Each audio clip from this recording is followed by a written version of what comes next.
Good evening, people. Welcome to Susie Q Headquarters Live TV.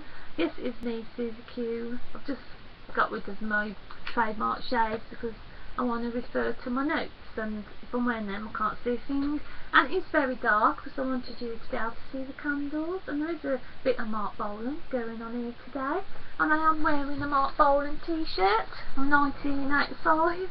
As you know, I'm a 1970s girl, and at that time I was more into Space City Rollers, but in the mid-1980s there was a big revival of MARC BOLAN and T-Rex, and this is when I become mesmerised and transfixed and had to find every record and book that I could on MARC BOLAN.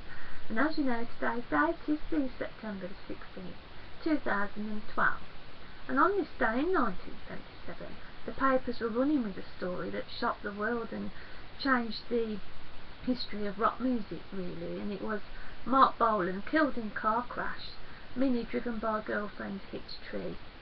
So today I want to talk about not actually the story of T-Rex or MARC BOLAN, which everybody knows really, but more of the spirituality and the prophecies of MARC BOLAN and the mystical tree that surrounded his death. Or was it even the tree that killed MARC BOLAN? So I want to very quickly do an outline of who MARC BOLAN was. And before I forget, yesterday, September the 15th, was another anniversary of a rock star, Johnny Ramone, guitarist with the Ramones, obviously, and he died in 2004, aged 55, of prostate cancer. Now I always think if MARC BOLAN had died of an illness, as he's got older, there wouldn't have been all this phenomenon and hysteria that surrounds MARC BOLAN. And MARC BOLAN knew how to work the media and to exploit it, and he would have loved all the attention. So MARC BOLAN was very cosmic, and I'm very cosmic as well. So I have this connection, and MARC BOLAN was very in tune with his spirituality. You've only got to look back to the very early hippie days of Tyrannosaurus Rex, and the songs Mark was singing about, like the warlocks and the witches and the spells and the black cats, and it was very well documented to have said he wouldn't live beyond the age of 30, and he was very, very paranoid of driving a car. He would never learn to drive a car, and then he did drive once when he was with June, and it was just he just wouldn't do it. So it's as if he had some sort of insight to this, and he's a very, very firm believer in the afterlife. So this is what I want to talk about today, the spookier side of MARC BOLAN's death, and the accident, and the actual coincidences that surround MARC BOLAN's death, and the actual, as I said, the tree. So, who was MARC BOLAN? And MARC BOLAN had a spellbinding effect on people. He was the first pop star to bring the camp sense of showbiz glamour to the masses in the 1970s. He was the grandfather of punk rock, even though he was only 29. The legend of MARC BOLAN lives on. He was one of the biggest musical influences in history. He was the pioneer of glam rock. In his heyday, he had many hits with his band T-Rex, and this was known as T-Rextasy. So very quickly, I want to very quickly go back to the 16th of September 1977. About 4 AM in the morning, 2 weeks before his 30th birthday, Mark went out for dinner with Gloria Jones, his girlfriend, and some family and friends to a restaurant in Mayfair. As they headed home, Jones lost control of the purple Mini 1275 GT and smashed through a fence, and it struck a sycamore tree. Gloria failed to negotiate a small humpback bridge near Gypsy Lane on Queen's Ride, Barnes, southwest London. MARC BOLAN was killed instantly, and Jones suffered a broken arm and a broken jaw, and was unconscious for 3 days and spent time in hospital, and did not learn of his death until the day of his funeral. Bolan's home, less than a mile away, 142 Upper Richmond Road West, was quickly looted, and his beloved guitars were stolen, but I'm afraid that's the way of the world, and there's nothing we can do about that. fans very quickly turned the site of the crash into a shrine, and in 2007 it was officially recognised as Bolan's Rock Shrine.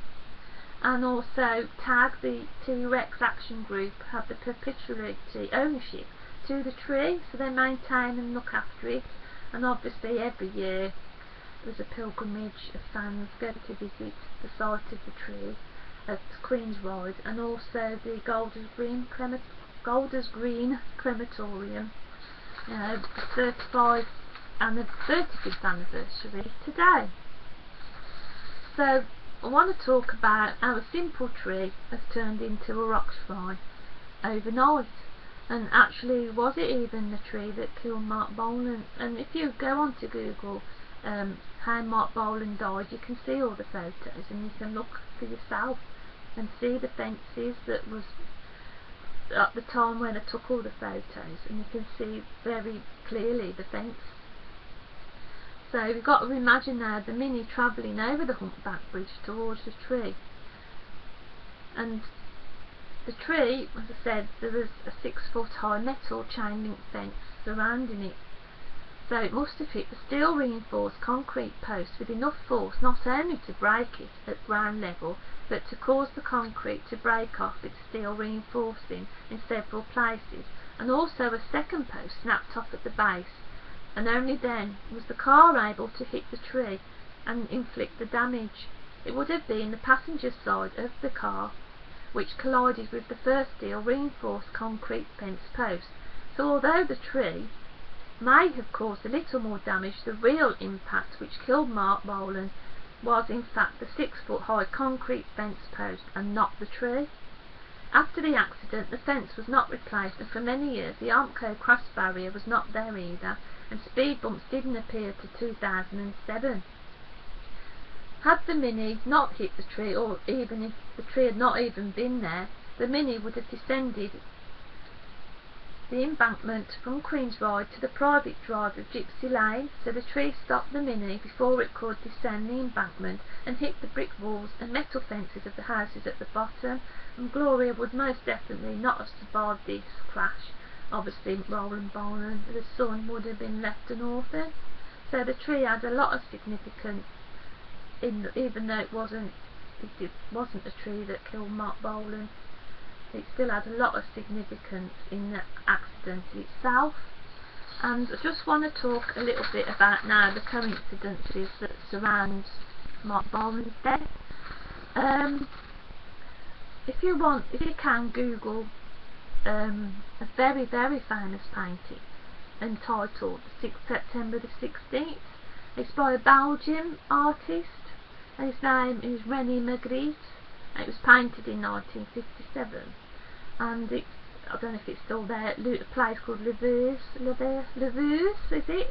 In Paris, France. My pronunciations are shit.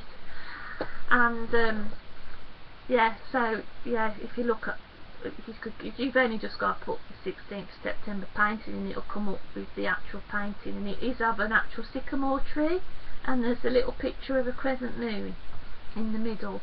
When MARC BOLAN was touring France, he documented in his tour diary that he would sit for hours looking at this tree painting, and you know, it was September the 16th, you know, it's the date of his death, and he wasn't to know that, you know, and he really actually even thought about buying the painting. And even if you look, a lot of fans have said how it reminds them of the actual back cover of the slider there, which is behind me. So if you want to have a little look for yourself and see what you think of the painting. And also there is some other coincidences of the sycamore tree. MARC BOLAN primarily, before he was a big massive rock star, was a poet, and he wrote a book called The Warlock of Love. And on page 9, and there's a lot of 9s as well around, like the 9th month is which he died, and also when I come up to the car registration number. Sycamore of Sorrow is this poem, which I'm going to now read out. The sycamore of sorrow, prey unswallowed, in the swell of your yelling leafy breast, my crippled bended chest is shamed, through flaming crowsfeet, soaring noun, of Norse confessions, dark earth gremlins, root-legged noblings, hobbling, I can't read my own writing, sorry about that, in the cryptus of my turned wound. So that laptop's pulling me off, so it went off. In the cryptus of my turned wound, ill-famed, ill-fumed fair prince, still my lightning, stake me with steel for my haughtiness, straddle my storm head with your abyss. Shroud, call me harlot, call me wormy wordler, ever so but out loud. And I'm sure that would have made some sense to Marc Bolan, but you know, that's what poets do. They make these poems which I can't really understand, but it's when you sort of, this is what prophets in the Bible, you know, they would write about things before they even happened, and if you want to analyse that poem, then you can see very clearly the accident in that. And also Marc Bolan had a song called Celebrate Summer, and there's a line in that where he says summer is heaven in 77. And also there is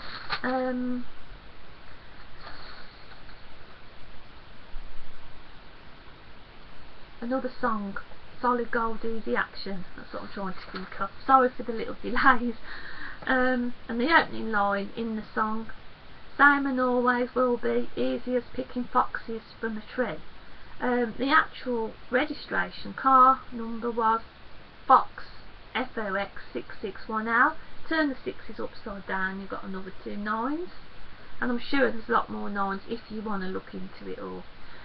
Before Marc Bolan became Marc Bolan, well, he was actually Mark Dowd, as we all know, but he called himself Toby Tyler, and as Toby Tyler he recorded his first ever demo, and this was way before he met Gloria Jones, and I'm not sure of the actual title, but if you Google it or go on YouTube, you will find it.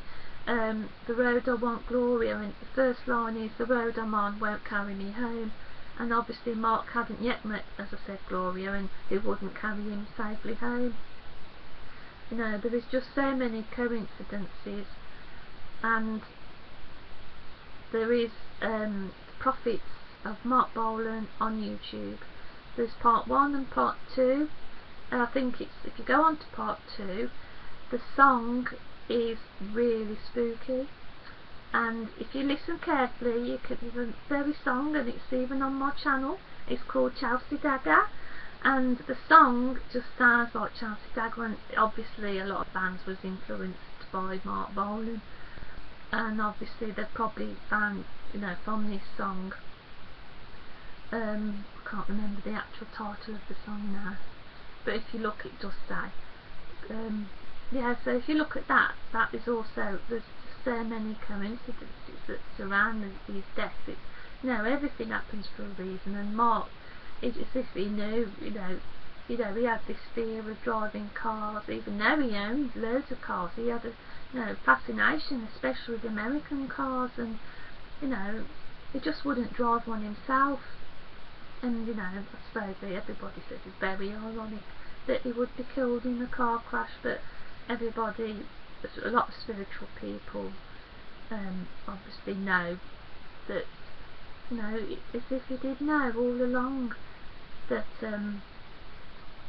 this, because well, to cut a long story short, just go onto YouTube and you can go onto the documentaries of Marc Bolan talking about him wanting to record as many albums as he could really quick, and he wanted, towards the end of his death, he was like, he really wanted to speed everything up, and he wanted to cram everything in, and you know, this is sometimes people have been known, I don't know, but you know, when you're going to die, you do sort of have some sort of inkling, you know, so who knows, you know, Marc Bolan is dead, and there's nothing we can do about it now, and as I said, this is just the coincidences that really blow my mind, really, and I just wondered if anyone else was thinking, you know, does anyone else think the same? And that's it, really. And for the tribute, we will sing a little sing along at on a separate video, so you don't have to watch it, but actually there is some, I've got this really good book, and it's memorabilia of Marc Bolan and some tributes by famous people obviously who knew him at the time, and some of them are quite funny and nice, and I just thought it'd be nice to read a few of them out. But I hope you like this dig to the spiritual side of Marc Bolan's death and about the tree, you know, and you know, I am hoping very soon to go and visit the tree myself, so I might even make a video so I can show you all, especially the people I know in America. Well, you know, people in America are always asking about Marc Bolan, and you know, even though Marc Bolan wasn't as successful in America, he still had a lot of fans over in America, so you know, as you know, I've got my American connections because I'm very American. And I'm going to shut now because I'm talking a complete load of crap. But thanks for watching me today, Susie Q, on the 35th anniversary of Marc Bolan. And as always, keep a little mark in your heart. And ciao for now.